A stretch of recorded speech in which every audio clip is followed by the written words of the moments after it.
twongeye turatomboye bana b'Imana kuba natwe Nyagasani atugiriye ubuntu akaduhamagara ngaha kuri buri munsi kugira ngo adukize ku mpuhwe ze. Ku izina ry'Imana Data na Mwana na Roho Mutagatifu, amen. Amahoro bana b'Imana, ni muhumure, Imana iradukunda, irifuza ko twayitunganira maze ikadukiza. Kuri iki cyumweru cya 32 mu byumweru bisanzwe, tariki 6 Ugushyingo 2022. Isomo rya mbere niryo mu gitabo cya kabiri cy'Abamakabe, umutwe wa 7 umurongo wa 1 kugeza ku wa 2, uwa 9 kugeza ku wa 14. Muri iyo minsi baza gufatana none abavandimwe 7 hamwe na nyina. Umwami Antiyokusi abakubitisha imikwege n'imirya y'ibimasa, ashaka kubahatira kurya inyama z'ingurube zabuzwaga n'amategeko. Nuko umwe muri bo arabavugira ati, mbese icyo tubuza cyangwa wifuza kutumenyaho ni iki? Twiteguye gupfa aho guca ku mabwiriza y'abasokuruza bacu. Uwa kabiri agiye kunoboka aravuga ati, wa mugome we, uratwambura ubu buzima turimo, ariko umwami wese azatuzura tubeho iteka, twebwe dupfuye duhowe amategeko ye. Nyuma y'uwo batangira kubabaza n'uwa gatatu. Aherako azana ururimi nk'uko bari babimusabye, arambura n'amaboko nta mususu. Nuko avugana ubutwari ati, iyi myanya y'umubiri nyikesha nyir'ijuru, ariko ku mpamvu y'ishyaka ry'amategeko ye ndayisuzuguye, kandi niwe nizeye ko azayinsubiza. Umwami ubwe n'abari kumwe nawe batangazwa n'ubutwari bw'uwo musore wahinyuraga ububabare. Uwo nguwo amaze gupfa basingira uwa 4, nawe bamubabaza kuri ubwo buryo. Agiye kunoboka aravuga ati, ikiruta ni ukugwa mu biganza by'abantu upfanye icyizere uhabwa n'Imana cy'uko izakuzura, kuko wowe udateze kuzukira ubugingo buhoraho. Iryo ni ijambo ry'Imana. Zaburi ni ya 17. Uhoraho ninkanguka nzanyurwa n'uburanga bwawe. Uhoraho ndenganura, nyumva wite ku maganya yanjye. Wasuzumye umutima wanjye, ungenzura nijoro ndetse urangerageza, ntiwagira ikibi unsangana. Mpamya intambwe mu mayira yawe, ibirenge byanjye ntibyadandabirana. Mana yanjye ndakwiyambaza kuko unyumva, ntega amatwi wumva ibyo nkubwira. Urandinde nk'imonyi y'ijisho ryawe, umpishe mu gicucu cy'amababa yawe.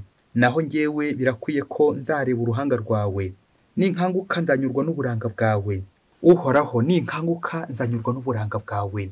Isomo rya kabiri niryo mu wa 2 Pawulo Mutagatifu yandikiye Abanyatesaloniki, umutwe wa 2 umurongo wa 16 kugeza ku wa 17, n'umutwe wa 3 umurongo wa 1 kugeza ku wa 5. Bavandimwe, umwami wacu Yesu Kristo ubwe hamwe n'Imana umubyeyi wacu wadukunze, maze ku neza yakaduha kwizera ihumure ritadashira, bonyine nibabahumurize kandi babahe gukomera mu byiza byose mukora cyangwa muvuga. Ahasigaye bavandimwe, mudusabire kugira ngo ijambo rya Nyagasani rikomeze gukwira hose, ryamamare nk'uko bimeze iwanyu. Musabe kandi kugira ngo turokoke abantu b'abagome n'abagira nabi. Koko rero kwemera si ibya bose. Nyagasani n'indahemuka, azabakomeza abarinde nyakibi. Kandi kubwa Nyagasani ntidushidikanya ko ibyo tubategeka mu bikora mukazanabikomeza. Nyagasani ayobora imitima yanyu, ayitoze gukunda Imana no kwiyumanganya na Kristo. Iryo ni ijambo ry'Imana. Nyagasani Yesu ntabane namwe. Amagambo mu Ivanjili ntagatifu yanditswe na Luka, umutwe wa 20 umurongo wa 27 kugeza ku 38. Muri icyo gihe abasaduseyi bamwe baramwegera, abandi bavugaga ko kuzuka bitabaho. Baramubaza bati, mwigisha, dore Musa yatwandikiye itegeko ngo umuntu napfa asize umugore batabyaranye, umuvandimwe agomba gucyura uwo mugore kugira ngo acikure nyakwigendera. Habayeho rero abavandimwe 7, uwa mbere ashaka umugore maze apfa batabyaranye. Uwa kabiri aramucyura, n'uwa gatatu aramucyura kimwe n'abandi. Bose uko ari 7 bapfa badasize abana. Hanyuma wa mugore nawe arapfa. Ubwo se igihe kizuka uwo mugore azaba uwande muri abo, ko bose bamutunze uko ari 7? Yesu arabasubiza ati, ab'iyi ngoma nibo bagira abagore cyangwa abagabo, naho ab'Imana izasanga bakwiye kugira uruhare ku bugingo buzaza no kuzuka mu bapfuye, bo ntibazagira abagore cyangwa abagabo. Ntibazaba bagipfuye ukundi, kuko bazaba bameze nk'abamarayika, babaye abana b'Imana, kuko babikesha ukuzuka. Naho iby'izuka ry'abapfuye, Musa nawe yabitwibukije igihe yari yibereye imbere y'igihuru kigurumana, akita Nyagasani ngo Imana ya Aburahamu, Imana ya Izaki, n'Imana ya Yakobo. Ntabwo rero ari Imana y'abapfuye, ahubwo ni y'abazima. koko bose niyo babereyeho. Iyo ni ivanjiri ntagatifu. Bakristo bavandimwe, nidukomere kuri Kristo, kuko kwa Kristo niho hakomeye. Mu Kristo muvandimwe, ibintu byose uzajya ukora ujye ukoma agatima ku ijuru. Ibyo uzajya uvuga, urugendo uzajya ufata, akazi uzabona, nujya no mu kiliziya mu rusengero gusenga, ujye ukoma agatima ku ijuru, uze kwibaza ngo ese bibaye ngombwa ko ntaha none, nataha hehe? Nataha mu nzu isakaye? Nataha hehe? Nataha mu ijuru cyangwa nataha mu muriro? Ujye uhora ubyibaza buri munsi, kuko igihe n'igihe Nyagasani ashobora kuza akaguhamagara kugira ngo agutume nyine aho yagutoreye. Buri munsi ni ukwitegura, witegure nanjye nitegure buri munsi. Uwambaza uko nakwita amasomo y'iki cyumweru cya 32 mu cyumweru bisanzwe, nayita ubutungane, la perfection. Aho tuza kubona muri aya masomo higanjemo amagambo menshi cyane atwerekeza nyine ku butungane, atwerekeza ku ijuru, kuko nyine twese twaremewe kugira gute kuzajya mu ijuru.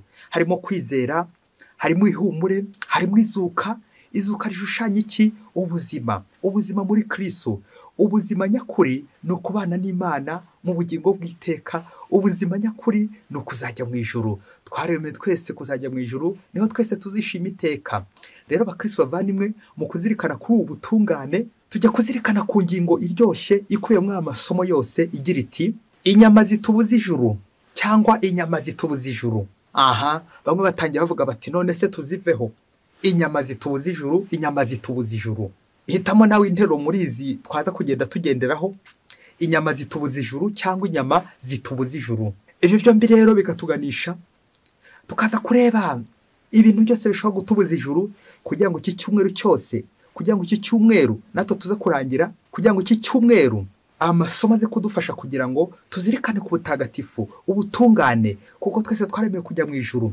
Erega ubutagatifu niyo nzira nyine Imana yateguye twese tuzanyuramo kugira ngo tuyisange, ariko Imana igateganya none utundi tuyira buri wese agenda anyuramo. Ya mihamagaro, hari umuhamagaro w'abashakanye, la vie conjugale, hari umuhamagaro w'abihaye Imana, la vie consacrée.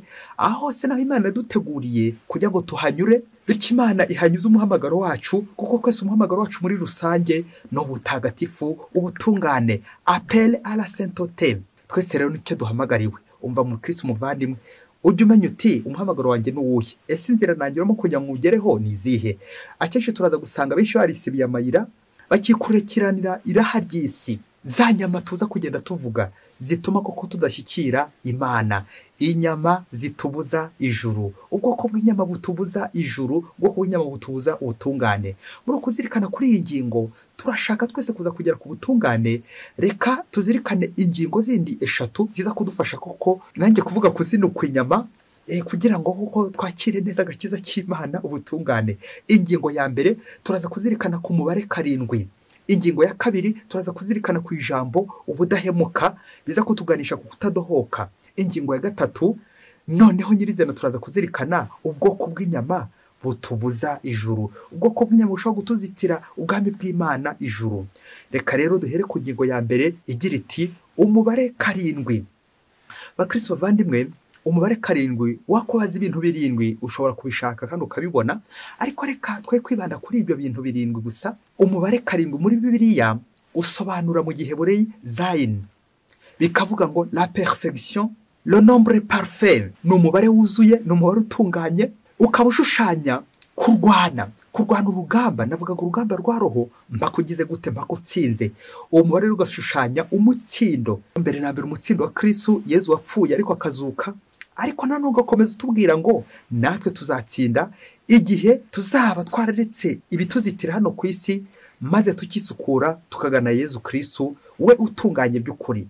Twebwe rero turi ba nyir'umwanda, ni ngombwa rero kuzegera nyir'ubutungane natwe dukeye dufite isuku, ko tumaze iminsi tubizirikanaho. Muri iyi minsi twazirikanyeho umunsi w'abatagatifu ndetse n'umunsi w'abayoboke b'Imana bitabye Imana. Ibyo byose bigatwibutsa ko natwe igihe n'igihe Nyagasani ashobora kuduhamagara, akaduhamagara iki? Ariko ubutungane. Rero ni ngombwa kwisukura hakiri kare kugira ngo Nyagasani naza arasange dukeye. Ngo wa mubare 7, le nombre parfait, umubare wuzuye, umubare w'ubutungane, ikanatuganisha none ku masakaramento arindwi byamenyetso bitagatifu Kristo akoresha kugira ngo dutagatifuze muri kiliziya ye. Yezu Kristo akadukirisha nyine mu masakaramento ye tugasukurwa, maze natwe akakomeza kudukiza ku neza ye. Yezu rero aradukiza buri munsi, cyane cyane mu ijambo rye, mu gitambo cya misa, ndetse n'ahandi hose agenda dusukurira kugira ngo twese duke.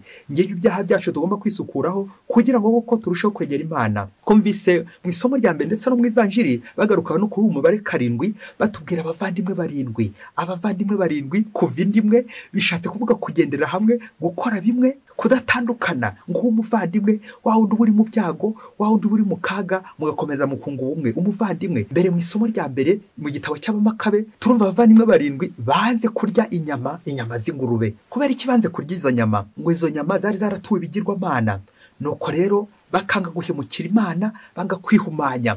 Ngizo za nyama abakristo bavandimwe, kwanga kwihumanya, maze nkanga guhemukira Imana kugira ngo kuko dushe kwitunganira, nkazapfa nizeye iki? Izuka. Ngicyo igitabo cy'Abamakabe, ngira isomo ririmo ryo uyu munsi, kwizera Imana. Nzi ko Imana izagira gute? Izanzura. Ngahari ibintu bya hano ku isi kugira ngo negukire ibintu by'ijuru, nkemera nkababazwa hano ku isi kugira ngo negukire ijuru. Kumvise uburyo bose bagiye bababaza, bakabatwika, bakabatoteza, ariko bakanga kuva kwizima, bagakomera ku Mana. Ngaho imizero tugomba kugira muri Nyagasani. Bagize bati, ikiruta no kugwa mu biganza by'abantu, upfanye icyizere uhabwa n'Imana cy'uko izakuzura. Amen, amen, amen. Narindi mu rupfu, none Nyagasani ngiye umuntu aranzuye, reka nkomeze mushimire. Kumvise none umubare 7 mu ivanjiri, abavandimwe 7 bashatse umugore, bose bagapfa batabyaranye. Uyu mubare 7 rero ugatwibutsa ko nyine abo bavandimwe ikizabageza mu ijuru ntago ari uwo mugore bashatse, ahubwo ni bwa buntu bw'Imana. Ako 7 nyine uko bazaba bisukuye, la perfection, uko bazaba bisukuye bihanaguye, icyo nicyo kizabageza mu ijuru. Naho byo kuvuga ngo umugore azaba wande mu ijuru koko nta bagore bazaba ariyo, nta n'abagabo bazaba ariyo, kuko tuzaba tureba Imana imbona nkubone, twese tumeze nyine nk'amarayika, nta bindi bituziga, ahubwo turangamiye turarikiye Imana yonyine. Irari ry'igisi, ubukungu bwa hano ku isi, abagore, abagabo, abantu, ibyo byose ntacyo tuzajyana mu ijuru, ahubwo tuzajyana ubuntu bw'Imana. Nguko gusiga ibintu, ngasiga abantu, ngasanga Imana bukungu nyakuri, kugira ngo ntangamire nyine ubutagatifu, ngubwo butungane ngubwo mubare 7. Bakristo bavandi mu mubare 7 turawumvise kwa Nyagasani awunyuramo, ntago ari kubara kuva kuri 1 kugera kuri 7, ahubwo nukora iki cyaha none, nkareka ingeso none mbi, nkareka ikindi cyaha none, kugeza byose mbiretse 6, ngahita nsimbukira hehe ku mubare 7. Iki cya cyumweru nanone ya minsi 6 tugomba gukoramo imirimo, ariko umunsi wa 7 tukibuka ko tugomba kujya kwitagatifuza, tukawuharira Imana, gukomera ku mategeko y'Imana, gukomera ku munsi w'Imana. Nk'Abamakabe natwe tugakomera ku Mana, tuyerekezaho imitima yacu, bishushanya nanone icyumweru, umunsi w'Imana, umunsi Nyagasani azaziraho kugira ngo atuzure, kugira ngo adukize, kugira ngo duhe ubuzima. Ingingo ya 2, ubudahemuka. Twumvise nanone muri iri somo rya mbere uburyo Abamakabe bafite ishyaka ry'amategeko y'Imana, babwiwe n'abasokuruza babo, bakayakomeza, bakayakomeraho kugeza ubwo birinda gutatira igihango, bagakomera ku Mana. Bagize bati, twiteguye gupfa aho guca ku mabwiriza y'abasokuruza bacu. Amen, amen, amen, amen. N'imbere y'urupfu, n'imbere y'ibishuko, n'imbere ya zanyama, ibintu biryohereye, ibintu biryoha, ibintu byiza, nkemera kubihara, mshakisha ubukungu nyakuri, ikintu cy'agaciro gihambaye cyane, Yezu Kristo Imana. Nkemera no gupfa. Twumvise uburyo bapfuye, ariko bagapfa bizeye iki? Izuka. Gupfa wizeye Yezu Kristo ko nawe azakuzura, gupfa wizeye ubutungane, ngubwo ubutungane bakristo bavandimwe. Nkaba nahari inyama, nkaba nahari biryoshye, kugira ngo kuko sanjye kandi karyoshye mu bugingo bw'iteka. Na Paulo mutagatifu aradusaba kudahemuka, aradusaba kugira icyizere mu Mana muri Yezu Kristo. Rero mu magorwa akomeye Abanyetesaloniki bahura nayo, Paulo mutagatifu arabandikiye ngo bakomere ku nyigisho n'amategeko yabahaye. Amen, amen, amen. Ni itegeko ry'urukundo birumvikana, itegeko ribahumuriza, itegeko ryo gukomera ku Mana no kutadohoka, bityo bagakomera ku budahemuka bwabo. Ubwo Paulo mutagatifu yagize ati, Nyagasani n'indahemuka azabakomeza kandi abarinde nyakibi. Amen, amen, amen, amen. Kwiringira Nyagasani, kwizera Nyagasani, naho ndi hose, naba ndi mu byago, naba ndi mu kaga, mu magorwa, ngomba kumwiringira kuko Yezu Kristo we ntahemuka. Ibintu bishobora gukuvaho, abantu bakakuvaho, ugahura n'ibyago, ugahura n'ibitotezo, ariko mu bantu batagusiga, mu bantu musigarana ni Yezu Kristo, kuko we n'igihe wahemutse we akomeza kuba indahemuka. Amen, amen, amen. ese ngewe ndabura iki kugira ngo nkomere kuri Yezu Kristo wankunze? Nguko gukomera ku mategeko y'Imana no kutadohoka igihe cyose, gakomera ku isezerano twajyanye na Kristo, cyane cyane isezerano rya batisimu muri ya masakamento kwa arindwi, cyane cyane ry'ibanze batisimu, kwanga icyaha, gukurikira Kristo no kumwamamaza. Nge gisezerano ngomba gukomeraho buri munsi kugira ngo koko nereke Kristo ko namuyobotse maze ngumane nawe. Umuririmbyi wa Zaburi mu kuduhamiriza izuka arayikoresha mu yindi mvugo yo gusinzira ndetse no gukanguka, bityo ngakanguka nyine ndeba Imana, kubona najya kubona nkabona mbonye Imana, nimumbura amaso aba ari Imana mbona, nisinzira nze gukanguka nkangukire mu Mana nyine, uhora ninkanguka nzanyurwa n'uburanga bwawe. Amen, amen, amen, amen. Nguko uko abantu bari mu ijuru banyurwa no kureba Imana gusa, ntiyabakire ibya hano munsi, ntiyabakire kurangamira ibintu cyangwa abantu, ahubwo bareba Imana imbona nkubone. Ibi nibyo Yezu Kristo atubwiye no mu Evanjiri y'uyu munsi, adusaba kurangamira Imana, Imana nyiri ubutungane, nyiri ubutagatifu, akaba ariyo duhanga amaso yonyine, kuko ibya hano ku isi nyine birashira, naho iby'ijuru byo ntibishira. Ni ngombwa rero kwitoza kubaho kuri iyi si nkaho nyine turi mu ijuru, kubaho nk'uko turi mu ijuru. Ubwo budahemuka bukatwegereza Imana, kudahemuka ku isezerano ryanjye, kudahemuka ku muhamagaro wanjye, bityo icyo umuhamagaro wanjye usaba cyose nkagikora ngiriye Yezu Kristo, ngiriye gushakisha Yezu Kristo, kugira ngo nanjye Yezu Kristo wantoye maze azantume umunsi umwe igihe azaba nkeneye, antumeho kandi mwitabe. Twumvise muri Evanjiri abasaduseyi ngo batemera izuka. Byumvikane gutemera izuka burya ni no gutemera Yezu Kristo, kuko Yezu Kristo kimuzana no kugira ngo turokore. None rero mu Kristo muvandimwe, niba utemera izuka bishatse kuvuga ko na Yezu Kristo utamwemera. Rero gutemera izuka no gukomeza gushaka kwibanda ku by'isi gusa, nyamara iby'Imana nkabyibagirwa. Umubiri, irari ry'umubiri,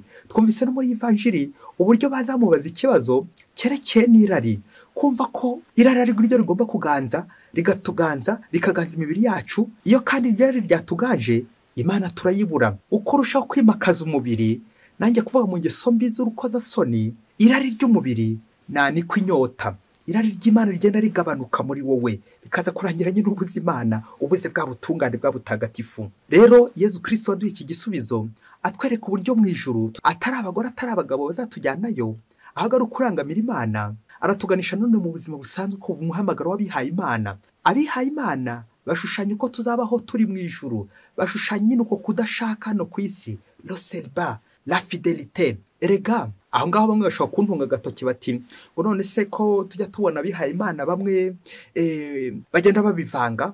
Aho ngaho uri guca urubanza, kubera ko kwikubitiro ntabwo ari cyo Nyagasani yamutumye. Ntabwo Nyagasani igeze kumutuma kuba umuhemu, kuba umuhemu mu rugo rw'abandi, kuba umuhemu agaca inyuma y'umuhamagaro we. Ntabwo Nyagasani yagutuma kuba umuhemu, ahubwo twese Nyagasani adutuma kuba indahemuka. Rero mu Kristo muvandimwe, nuhemukira uwo mwashakanye, nuhemukira umuhamagaro wawe, ukajya kuvangavanga hirya no hino, ukajya kuvunda ukavundira abandi, uzamenye ko atari byo Kristo yaguhamagariye, ntabwo ari byo Kristo yagutoreye. Kristo yadutoreye kuba indahemuka ku mihamagaro yacu, la fidelité. Ibyo nibyo bizatugeza mu ijuru. Kandi koko ukorera umuhamagaro we neza, uba indahemuka ku muhamagaro we, arishima. Iyo bya byishimo bitangira hano ku isi, bitubimburira bya byishimo tuzagira mu ijuru, ni inkomera ku budahemuka bwanjye. Ngubwo budahemuka tugomba gukomeraho uyu munsi kugira ngo turangamire ijuru, maze twarangamira ijuru tukazabona Imana imbona nkubone. Ngaho karindwi, ngo ubudahemuka, abavandimwe barindwi barangamiye Nyagasani aho kurangamira iby'isi. Ntabwo rero ari Imana y'abapfuye, ahubwo ni Imana y'abazima, kuko icyo gihe nyine tuzaba mu ijuru tubereyeho Imana. Amen, amen, amen. Ingingo ya gatatu, inyama zitubuza ijuru. Mubyeyi, wari uzi ko inyama zishobora kukuzitira kubona ubwami bw'Imana? Rero tujye kurebera ahangaha ubwoko bw'inyama ushobora kukuzitira kubona ijuru. Turazirikana ubwoko bw'inyama muri iki gitabo cy'Abamakabe. Inyama za mbere twumvise ngo zari inyama z'ingurube. Mu mvugo y'ubu rwose ntabwo bavuga inyama z'ingurube, ahubwo bavuga akabenzi. Inyama rwose iryoshye cyane, inyama ziryoshye zimeze neza pe, ku buryo nyine bazikaranga nawe ukumva koko urahumuriwe, bimeze neza. Kuki Abamakabe banze kurya izi nyama? Igisubizo twavuze ni uko izi nyama zazatuwe ibigirwamana. Ngicyo rero igisobanuro cy'inyama abakristo bavandimwe, ni ibintu byose bya bindi bidushimisha, bya bindi bishobora kuturyohera inyuma ariko imbere biri gusharira, bya bindi dushobora kugwamo bikadushimisha ariko Imana yo iri kubabara, bya bindi dushobora gukora turi kwinezeza, kwiryohereza. Irari ry'isi, irari ry'umubiri tukarirangiza, tukishimisha, tukinezeza, ariko bakristo bavandimwe tukaba turi gushirira imbere, roho yacu ikaba iri gushira, roho yacu ikaba iri kuzima, roho yacu ikaba iri kugana hehe mu muriro.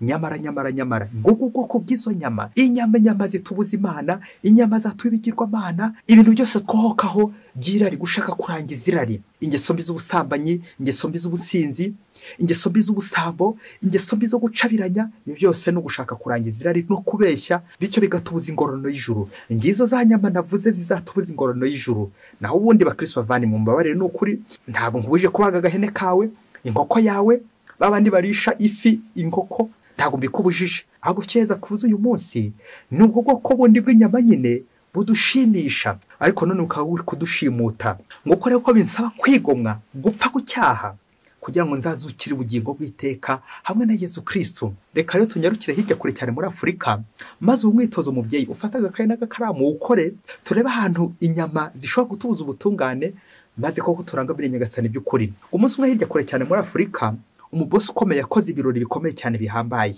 nuko atumira abantu, ngo atumiye abantu bagera mu 100, ugategura amafunguro aryoshye cyane, ibi biryoshye, inyama rwose za zindi zifirituye neza, arazikaranga pe, ku buryo noneho abatumirwa bageze aho ngaho bakajya bumva rwose urukarango rumeze neza, umwuka w'inyama rwose uri kubakubita neza, noneho bakomeza bagira amerwe, bari kwifuza nyine izo nyama. Nuko ubwo igihe cyo gusangira kigeze, za nyama zimaze gushya, rumvikana bishoboke ko bari barazikaranganye n'ifiriti, ibiryo biryoshye cyane uwo munsi w'ubukwe. Babantu 100 bamaze kubicaza neza bose muri ya sare, biteguye koko gufungura kuri izo nyama ziryoshye cyane. Bamaze kubicaza, dore ko urwo rugo rw'abakristo bamaze kwarura ibiryo bigeze aho ngaho, amafurushiti yose biraho ngaho, byose biratunganye. Hasigaye gusa gutondagura icyo gihe kane cyandya nanywa, birashoboka ko cyari kirimo. No kurumva buri wese nyine agiye gutangira yifora, ubundi ajye nyine bikomeye cyane by'agatangaza. Mu gihe rero izo nyama zigeze aho ngaho, buri wese nyine amacandwe yuzuye umunwa, kubera nyine amerwe. Babyeyi namwe murabyumva nyine, urukarango rwose, utuntu turi guhumura neza, uburyo amacandwe nyine ahita yuzura akanwa. Nuko embo mate barangije rwose amazimana ateguye byose, buri wese isahani muteretse imbere ye, kubera ko urugo nyine rw'abakristo babanza gusenga. Buri wese nyine isengesho rirangiye abangura ifurusheti, agiye gutangira nyine gukoza mu ifurusheti muri za nyama. Nuko barangije gusenga, uwo ngo nyine uteye isengesho nawe wari umuhereza w'ibirori, nuko arababwira ati, umva rero bavandimwe, izi sahani zose ko muzireba ko ari 100, ndagira ngo mbaburire, harimo isahani imwe baroze, irimo uburozi, umuntu yaje amenamo aside, ngiye kuyishaka mu zindi zose ndayibuze. None rero ndababuriye, nyabuneka mumenye ko mubigenza. Muri izo sahani ko ari 100 harimo imwe iroze. Bakristo bavandimwe, mbega resebusiyo ihindutse desebusiyo. Urumva twari tuje mu birori, tuje kurya, kudabagira, kwishima. None koko niki kikubisemo ngo harimo isahani imwe irozwe, harimo isahani imwe irimo uburozi. Umwitozo ukagira uti bakristo bavandimwe, ko abangaba bose babanguye amafurusheti bagiye kurya, ese buri wese agiye gutamira? Ngaho nawe yibaza ukuntu bagiye kubigenza. Ese natamira iyo sahani akaba ari buza kuyigwaho, ubundi agahita asezera nyine ku biryo. Kuri iyi foto uburyo batumirwa ko ari 100, amafurusheti agiye kumira mu kirere, kubera ko kabazo bahuye nako. Ibi biryo amasahani ko ari 100 harimo imwe irozwe, harimo imwe irimo uburozi.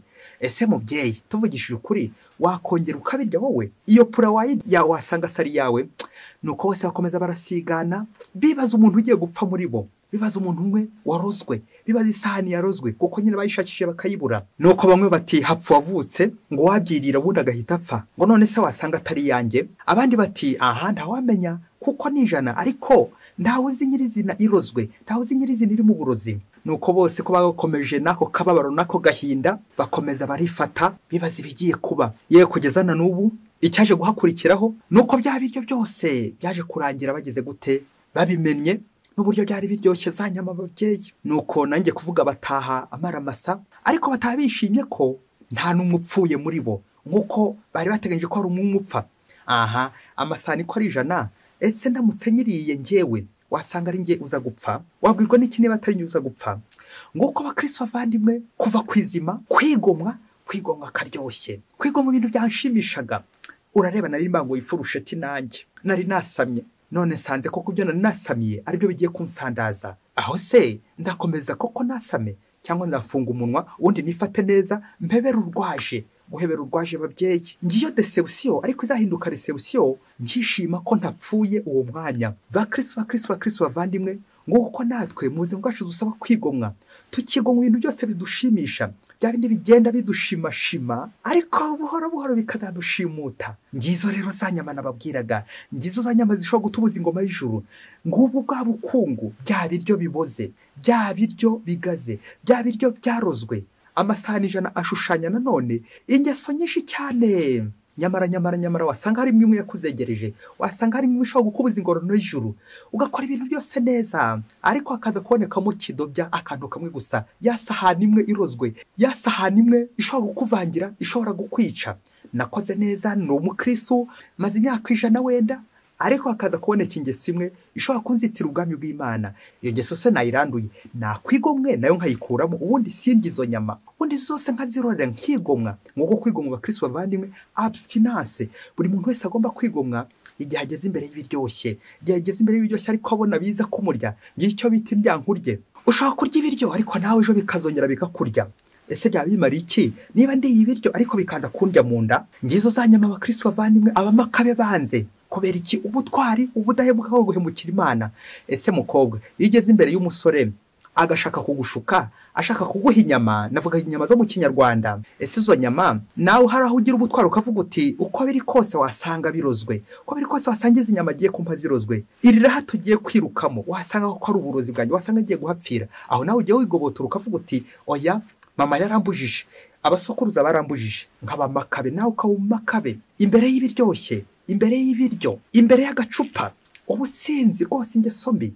Aho ngaho iyo ngeso uyikuramo kugira ngo ejo n'ejo bundi nawe utazagwa, aho ngaho utazapfa. Wabwirwa n'iki niba atari wowe ugiye gupfa? Ngiye yasahani y'ibiryo bakristo bavandimwe, ngiye yapura y'ibiryo buri wese agomba kwirinda kuryaho. Ngo urwo rwa runyanya ruboze ushobora gushyira no mu nyanya nyinshi bikarangira zose zaboze. Mu Kristo muvandimwe, ingeso yose waba ufite yakubuza ingoma y'ijuru yirandure. Yesu Kristo uyu munsi arashaka ko twakwigomwa. Wigomwe iryo raha, wigomwe ibyo bintu bigushimisha, wigomwe ibyo bintu ureba, amafilime y'urukoza soni, bya bindi bigushimisha mutwe ngo bikakuruhura. Nyamara icyakubwira uburyo biri gukurushya, bikakurushya bikagutagangaza, ajya kurangiza uri umusinzi, wasinze iraha ry'isi, bikaza kurangira nyine ubuze umutsindo wa Kristo, ubuze aho mubare 7. Baca umugani ngo uhamba ingeso ahorana isuka ku rutugu. Nguko buri munsi nanjye ngomba kwihatira gucika ku ngeso yose yazambuza ingororano y'ijuru. Mwese mugire icyumweru cyiza. Imana ibahe umugisha. Imana Data na Mwana na Roho Mutagatifu. Amen. Padiri Musumukona Tsinasi wa Diyosezi ya Cyangugu.